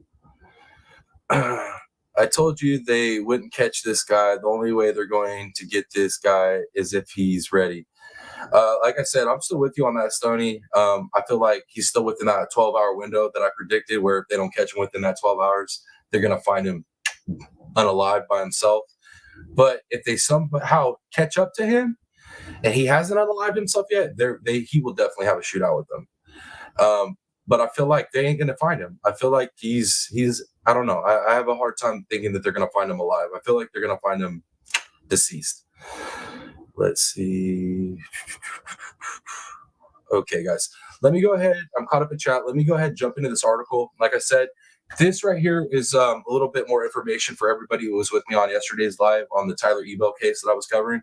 So let me jump into this. We'll jump into this, and then we'll get back to the live coverage, and then we'll wrap this bad boy up. All right. So, all right. So, like I said, this was this a little bit more information on the case we covered yesterday. Updated. Body found in Thousand Oaks. ID'd. May be burglary suspect. All right. Major crimes detectives from Ventura County Sheriff's Office investigated a woman's body found Tuesday morning in Thousand Oaks with the death possibly involving a burglary suspect. Officials were initially called to the burglary at a storage facility shortly after 9 a.m. The facility, SoCal Self Storage, is located in 2500 block of Willow Lane. While looking into that incident, a woman's body was found nearby in the 2000 block of Manzanita Lane, officials said. The block is on the south side of Highway 101 off Willow Lane between Skyline Drive and Hampshire Road. The Thousand Oaks Police Chief Jeremy Paris said authorities believe the woman was one of the perpetrators of a burglary. The sheriff's agency is contracted to provide police service in Thousand Oaks. All right, come on. All right. The burglars had allegedly broken in the storage unit, stolen what was inside it, Paris said. No details were available regarding what was taken. On Tuesday evening, Captain Ryan Clark said 2 men and a woman had reportedly fled the burglary scene. One man was arrested later, released pending further investigation. Another was outstanding as of Wednesday morning. The third suspect is believed to be a woman found dead, Clark said. We need a little more time to draw the conclusion definitely, he said. There was no obvious reason for death, no obvious signs of trauma, officials said. There did not appear to be any foul play involved. Well, on Wednesday, the Ventura County Medical Examiner's Office identified the woman as Natasha Smith, 34, of Ventura. The cause and manner of death were pending, the agencies reported. So, yeah, guys, Natasha Smith, that is our Amazonian convict that was involved with Tyler Ebell, the one that Tyler Ebell was pretty much giving his whole life up for, right? To have a romance inside of the jail, and then to take that outside of the jail after he helped the family get her out. It was a crazy one. So if you guys missed this case yesterday, go back and watch yesterday's live. It was pretty crazy. But let me go ahead and finish this article up. Ventura County Fire Department units responded to the scene, which was described in an agency's log notes as female passed out on front steps, said Andy Van Siever, an agency spokesman. Firefighters cleared the call relatively quickly as an incident involved a death rather than a situation requiring medical aid, he said. The incident remained under investigation Wednesday. Authorities said this story may be updated. So, like I said, guys, that's what I could find on the Tyler Ebell case that had a little bit more context to the background of everybody that was involved in it. I will continue to keep looking and searching on that case because, yeah, like I said, that lady, Miss Natasha Smith, she worked for my company that I work for, just in another location down south. So, I feel kind of connected to it now. I definitely got to keep following it. You know how that goes. Let's jump back over to this live coverage, and I want to see if they're saying anything new before we jump out of this bad boy today. All right, let me close to our hearts. Now, we will, of course, be here in Lewiston. We have multiple crews in the city as we're learning and trying to get more information from local, state, and federal officials as that develops. We will be here at the bowling alley, again, about 2 miles away from the hospital in Lewiston. Rob and Sammy, again, I think as we've heard from Don, we've heard from other folks around the state, just trying to find some answers and make sense of what happened last night. Sam Rogers in Lewiston. Sam, thank you. And to see those police cars go screaming by just underscores the point that the person who carried out these shootings has not been found. No. This person remains at large. Police have named him as a suspect now. Last night they were simply... Motomom, you're so sweet. You are so sweet. I appreciate that. I mean, you have no clue how much I appreciate that type of support right there. I don't know. I can't, like I said, I don't know if I'll ever get used to y'all supporting me this way. Definitely. Y'all about to make me a little emotional, y'all. They're calling him a person of interest in their investigation. Now, Robert Card is officially a suspect, and police have issued 8 warrants for murder against him. He has been charged with the murders of the 8 people who have been identified. 10 others, of course, were killed. They have not been identified. No warrants have been issued for their murders. There are a lot of questions about Robert Card. The details that we have about him are pretty scant so far. 40 years old, attended the University of Maine. That's been confirmed to us by the University of Maine itself. He was an engineering student there for a while, did not graduate, but in terms of engineering, oh, bro, that just added some more context for me. Let me tell y'all about engineers, y'all. No offense to any of my engineers out there that are watching this. I love y'all, but y'all are crazy. Y'all are just naturally crazy already. This dude was, it just literally, when they just dropped that on me right now, guys, that factored into my psychological breakdown of this individual. Oh my Lord. I'm gonna tell you right now, most of the engineers I know, and don't take, like I said, this ain't no hate to any engineers out there. So you come across this video, don't be sending me no hate messages, all right? But most of the engineers I know are pretty damn narcissistic. They're different type of individuals. They think in a different way. So this dude had the engineer brain, and then, you know, the military stuff, and then the mental break. Bro, this is a recipe for disaster. You know, who he was, who this person Robert Card is, right. Just a lot of question marks. Right. And then to have tactical experience on top of everything else, I'm sure that is playing a pretty big role in how law enforcement is able to find this guy, track him down. He's got experience. Yeah, so police are, you know, conducting the investigation on a whole bunch of Hi, Tansy, good to see you. Thank you for being here. different levels. Sam's Rock says, so he's really smart. Yes. Yeah. He's smart. All the engineers I know, they're freaking smart, but they're also usually, I'll be 100. They're usually narcissistic and assholes. I'll be honest with y'all. All the ones I know personally, definitely. I wish K Mac was in here. He would tell you. He's got a good buddy that owns a big company that's an engineer, and this dude is a straight up. You like that? It's like that. Without question, the number one priority right now is to find Robert Card. Obviously, the events that have unfolded since 7 o'clock last night have deeply upset and traumatized a lot of people. And if you need help, NAMI Maine, an agency here in the state, has a helpline for counseling. The number is 1-800-464-5667. And the number for urgent need, the Suicide and Crisis Helpline, you can text 988 or call 1-888-568-1112. These calls are confidential. And a lot of folks have been wondering how you can help in this situation. People just have that impulse. They want to do something. Well, the Red Cross says it is working with hospitals across Maine to provide more than 120 blood products in response to these shootings. The Red Cross is standing by to provide additional blood if it's needed. All right, let's jump over to Associated Press real quick. Associated Press has got something going on. I want to see what they got going on. Similar healthcare, are we seeing doctors and nurses from other towns and areas come lend a hand? And if so, is that something that is helpful and that you'd like to see happen? You know, certainly in the short term, there is an outpouring of assistance that's being offered, and you don't know what resources you need or don't need, so it is helpful. We were able to organize those resources and use them effectively.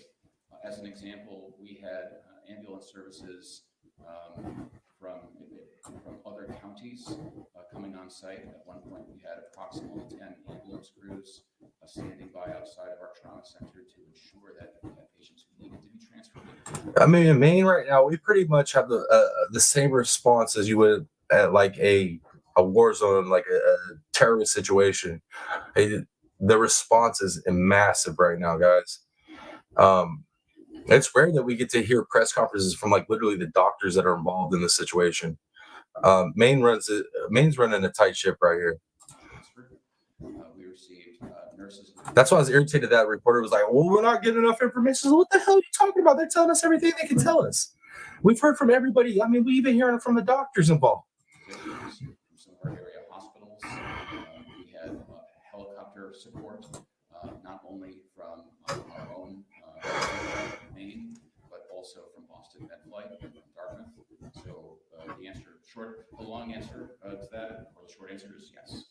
And then, Doctor, what about the lockdown? Obviously, there was a large police presence outside of the hospital this morning. How long did it take that to be in effect, and why exactly do you need armed personnel outside the hospital at this time? So we're taking the lead from law enforcement, and they're the ones who are telling us what we need to do and how we need to do it.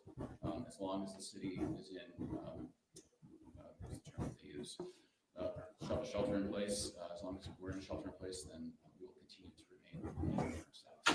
Kind of events happen a lot in America. A lot of hospitals like yours have to deal with situations like this. Do you have a professional opinion about the fact that this is part of what the American medical community regularly has to respond to?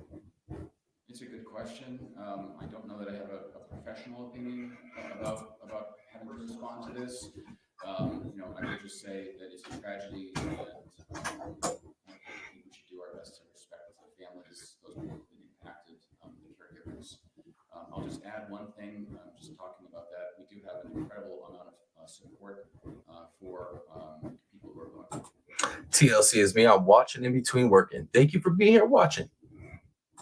Time right now, mental health issues, any kind of stress or anxiety from not only the events that have happened, but having to witness some of it. And so we're continuing to provide those resources.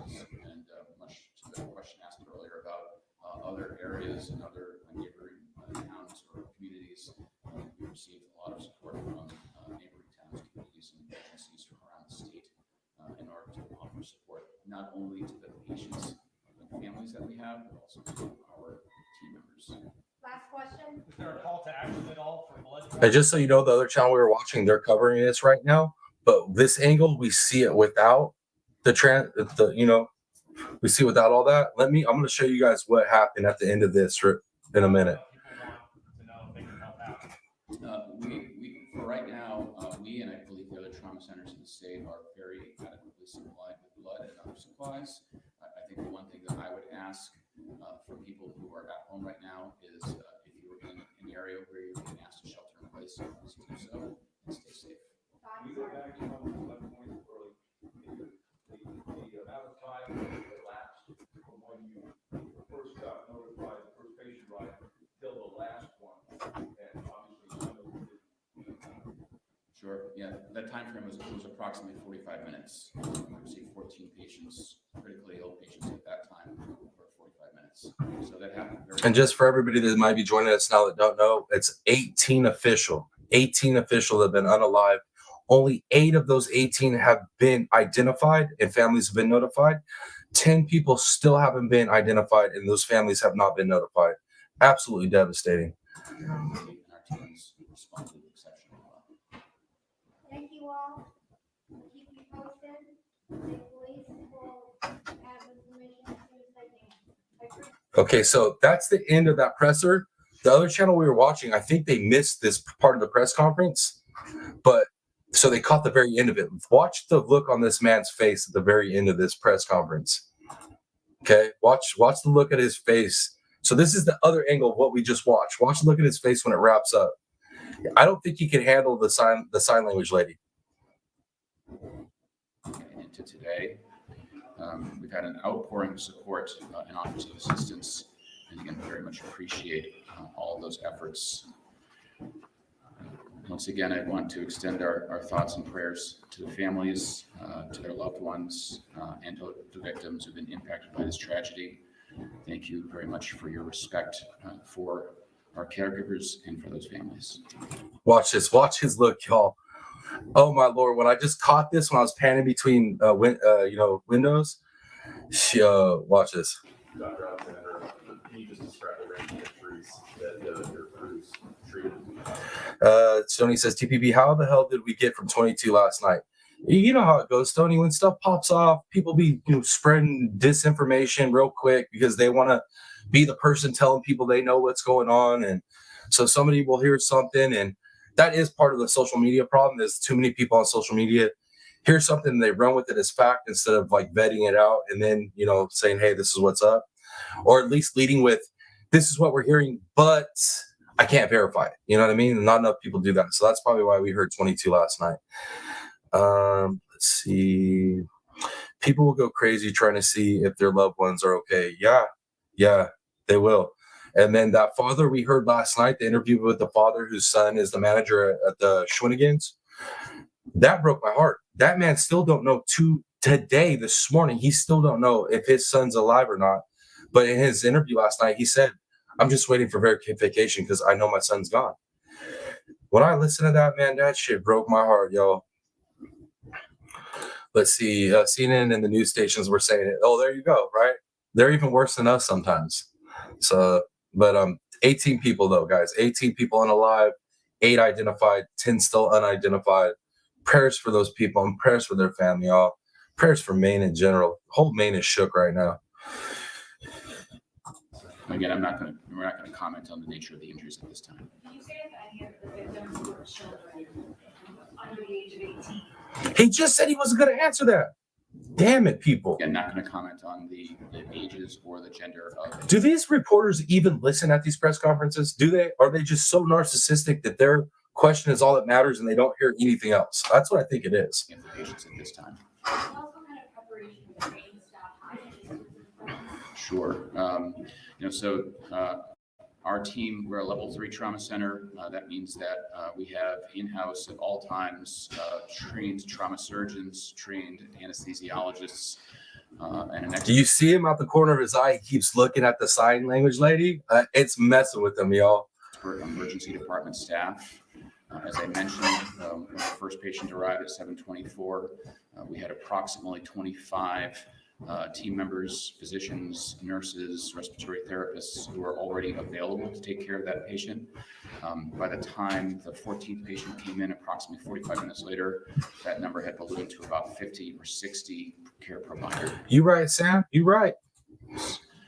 They've gone through extensive training to be prepared for those injuries, and we're very thankful that they were there. They're prepared to help take care of the patients that we received. Doctor, did all the patients come via ambulance, or were there any who came via private vehicle or? All the patients were right. Her eyes, they get big. Were brought in either by ambulance or by first responders. Doctor, I know hospitals train all the time for mass casualty events. How did that training prepare you, and did it match the reality? Again, I think our team did an amazing job. They provided a high level of expertise. We're very thankful that they were able to get as many patients into our trauma bays and into our operating rooms as we were able to. They train regularly, and again, I think it showed. Who coordinated whether the patient went to you, went to St. Mary's, or ended up as I think at least one of the transfers? Win, good to see you, homie. Good to see you, Win. Miss you, homie. Thank you for being here. As I mentioned, and as you can tell by the time frame, that situation unfolded very, very quickly. So I would suggest that they came to us based on the experience of the ambulance drivers and the proximity to our facility. What was you weren't doing the triage role yourself? We received the patients as they came to us. What was the number of people on duty at the hospital last night? How did that correspond to normal staffing? We had our normal staffing available last night, and as I mentioned when I referenced the ballooning, we had team members. We had approximately 100 team members who were off duty come into the hospital to help ensure that we were able to care for not only the patients that we received from these. Yeah, Pat Gang is not a big community, not a very big state, right? So, and they haven't dealt with a whole lot of this type of trauma. So this definitely shook this community. Horrible scene, but also take care of the patients that we had there. Doctor, from a law enforcement perspective, we're seeing sheriff's deputies and police officers from other jurisdictions come here to help out. Is it similar when it comes to healthcare? Are you seeing doctors and nurses from other towns and areas come by the hand? If so, is that something that is helpful and that you'd like to see happen? Certainly in the short term, there's an outpouring of assistance that's being offered, and you don't know what resources you need. Dang, Win, you slept for 13 hours. I need that after this week with the way my schedule's been and coverage and just everything. I need about 13 hours. I ain't even joking. That sounds delightful right now. Don't need, so it is helpful. We were able to organize those resources and use them effectively. As an example, we had ambulance services from other counties coming on site. At one point, we had approximately 10 ambulance crews standing by outside of our trauma center to ensure that if we had patients who needed to be transferred, they could be transferred. We received nurses and physicians from some of our area hospitals. We had helicopter support, not only from our own Lifelight of Maine, but also from Boston MedFlight and from Dartmouth. So the long answer to that, or the short answer is yes. What about the lockdown? Obviously, there was a large police presence outside of the hospital this morning. How long do you anticipate that to be in effect, and why exactly do you need armed personnel outside of the hospital at this time? So we're taking the lead from law enforcement, and they're the ones who are telling us what we need to do and how we need to do it. As long as the city is in what's the term that they use? Shelter in place. As long as we're in a shelter in place, then we will continue to remain in our current status. This kind of event happens a lot in America. A lot of hospitals like yours have to deal with situations like this. Do you have a professional opinion about the fact that this is part of what the American medical community regularly has to respond to?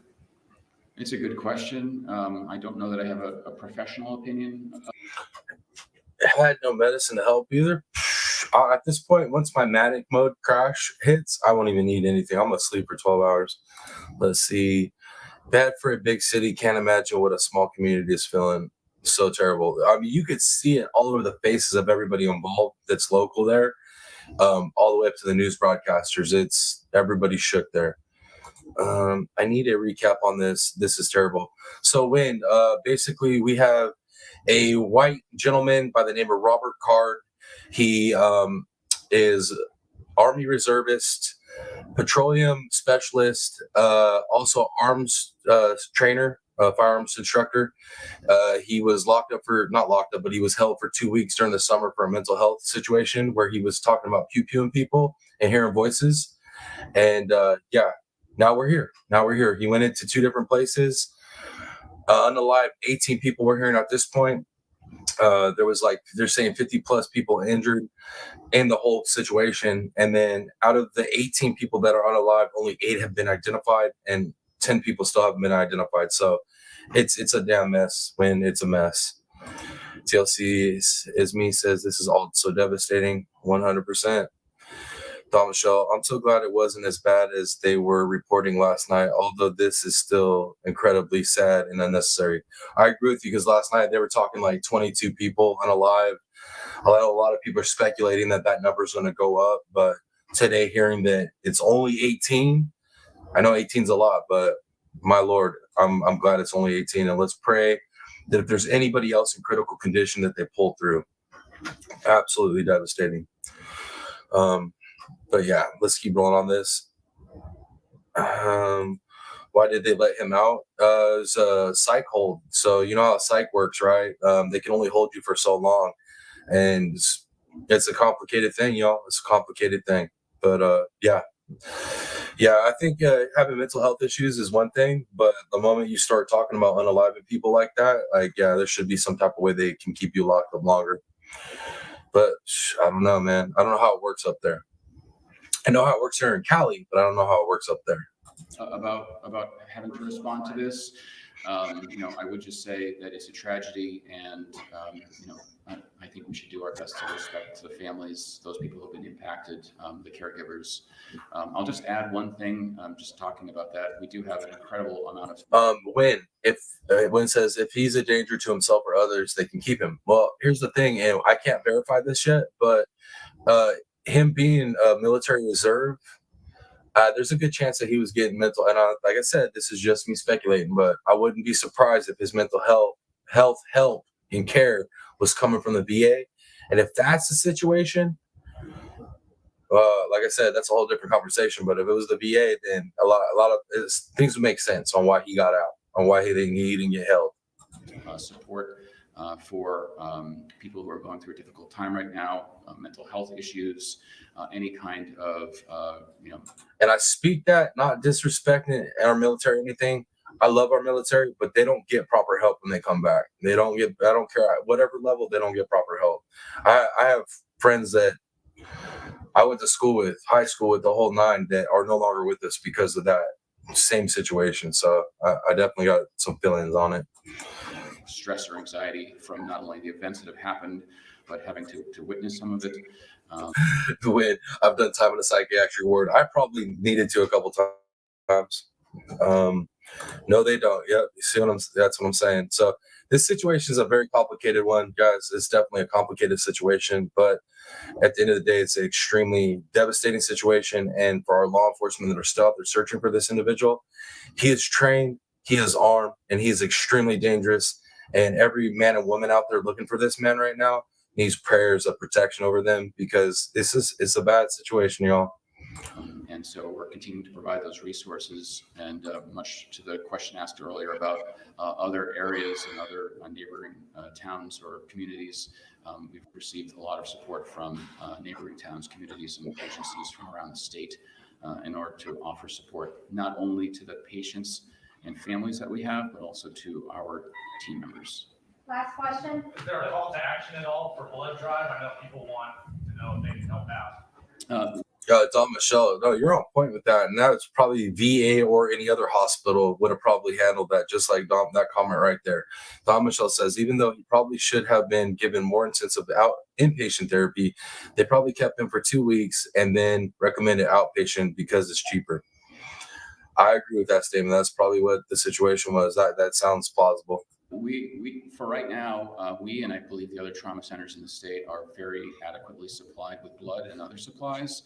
I think the one thing that I would ask for people who are at home right now is if you're in an area where you're being asked to shelter in place, please do so and stay safe. Can you go back to one point early? Can you, the amount of time that elapsed from when you first got notified, the first patient ride, till the last one, and obviously some admitted, some not. Sure. Yeah, that time frame was a problem. And just for anybody else that's here with me right now or catches the replay, I'm gonna be covering the Maya trial later. We got criminal meds reporting to me as we're going through this live, because she's watching that trial for us to keep me updated, so I know what to cover later. Yo, we covering it later. When I get off of class later this evening, we're definitely covering that. I just had to inform y'all that's what we're gonna be doing. Approximately 45 minutes, and we received 14 patients, critically ill patients at that time, over 45 minutes. So that happened very quickly, and our teams responded exceptionally well. Thank you all. We'll keep you posted. State police will have information as soon as they can. Bro, did you guys, the look on that dude's face, y'all? Look on his face. So I would suggest that they came to us based on the experience of the ambulance drivers and the proximity to our facility. What was you weren't doing the triage role yourself? We received the patients as they came to us. What was the number of people on duty at the hospital last night? How did that correspond to normal staffing? We had our normal staffing available last night, and as I mentioned, when it says somehow they will spend this trying to take our Second Amendment rights, when all in all, it's the government not appreciating funds correctly and appropriating funds correctly and helping our own first. Oh, when this one right here, definitely this one puts me into a situation where I want to have conversations that you two don't like, but I'm right there with you. I agree with it. Been testing some new techniques with epoxy, needed a break from true crime. I feel you. Sometimes you just need a little bit of a break. Definitely. And if y'all don't know about when, this lady is an awesome artist. She gets down with that, man. Her epoxy skills they're up there, man. You guys got to check it out if you haven't.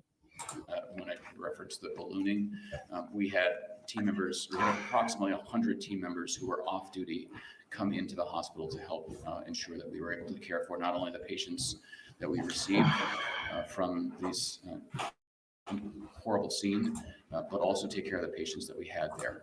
Doctor, from a law enforcement perspective, we're seeing sheriff's deputies and police officers from other jurisdictions come here to help out.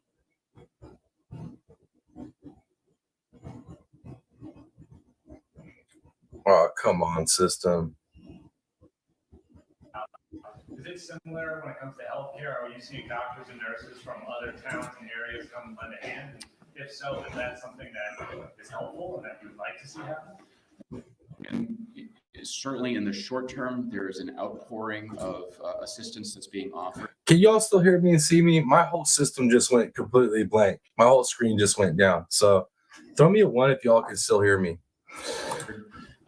And you don't know what resources you need or don't need, so it is helpful. We were able to organize those resources and use them effectively. As an example, we had ambulance services from other counties. Thank you, Miss Sassy. Thank you. Thank you. Darzilla, guess who's late again? It's all right. It's all right. We get that replay. It's cool. Thank you, guys. I'm seeing the ones. I appreciate y'all. My system acting up right now, y'all. Coming on site at one point we had. But I'm gonna go ahead. We just listened to this. I was dying on this dude's facial expressions because he kept looking at a reporter and the sign language lady like he couldn't focus straight because of them. Looks like they're gonna start just replaying some of the same stuff they had from last night. All the news tabs I have open are all just showing the same feeds from last night. Interviews, really nothing news popping. So guys, it's almost 9 o'clock out here in Cali. I gotta be at class in like an hour, so I'm gonna go ahead and wrap it up now.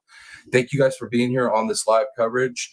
And then hopefully most of you guys that were here yesterday for my Tyler Ebell coverage, you guys got to hear the little, the little thing, the little article I just read for y'all on Natasha Smith. So hopefully that's a little bit of an update for you. Hopefully you guys enjoyed the stream. But like I said, I got to go get ready for class. I got to go take this test, and hopefully I pass it because your boy need that extra money. That being said, let me give some love to my people real quick. Let's change. Man, come on, computer, work with me, bro. I think my computer's telling me it's about time to take a break too, because it's not wanting to like open up any tabs correctly. Ridiculous. All right, well, while I wait for that to load, let's go ahead and give out some shout outs. I'm gonna give my shout outs out to my people. Oh, did you load yet? All right, there we go. We loaded up. Let me change the format.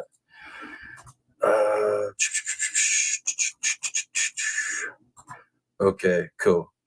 So, and before I give the shout outs, y'all, my plan for this evening is when I get off of class, if this is still going on, I'm gonna cover this up until Turtle Island, or I'm gonna cover Maya up until Turtle Island. So that's the plan for this evening. Other than that, let me give these shout outs. All right, shout outs to all of our subscribers and members that have donated for the month of October. We have Sweet Misery True Crime, Jeannie Ange, Miss Dawn, Sassy 7, Criminal Med with 2 donations, BM Turtle Madness with 3 donations, Darzilla, Back Row Becky, TLC is Me with 2 donations, Stony Stone Black Vault News, Miss Darcy, Moto Mob 23, and Angela K. Much love to all of y'all that are helping support this channel. I can't do it without you all because your boy's broke, so you know how that goes. But no, I appreciate you guys. Much love. For anybody that's watching this, whether it's live or replay, if you'd like to donate, the links for any platform to donate on, CashApp, Venmo, PayPal, the links are down in the channel description and the video description. If you leave a donation for me, leave me a note. Let me know what you think about the channel, and definitely leave your screen name and what platform you're watching from, because now we're streaming to Rumble, Facebook, and all that stuff. So let me know what platform you're on. Let me know what you think about the channel and the screen name, 100%, so I can put you up on that donation wall and give you shout outs. So that being said, appreciate everybody that's done that so far. Much love, y'all. And for anybody that wants to hook up on the socials, my socials, the links are down there. Go ahead, hit me up. We got the Instagram, we got Facebook, and we got X. So hit me up on those platforms. And then also the email address is down there. Same thing, video description, channel description. If you want to get a hold of me for a case, for information, for anything, man, just hit me up on those. Okay. So that being said, guys, I'm gonna go ahead and wrap it up. Your boy's got to get ready for class. I love y'all. Thank you for being here. I appreciate it so dang much. All the support, all the love. You guys rock. I have the best community. Hands freaking down. Hands down. So that being said, y'all, it's your boy, the real Piscine Predator, aka TPP baby. And until next video or the next live stream, I'm out. Much love. Peace.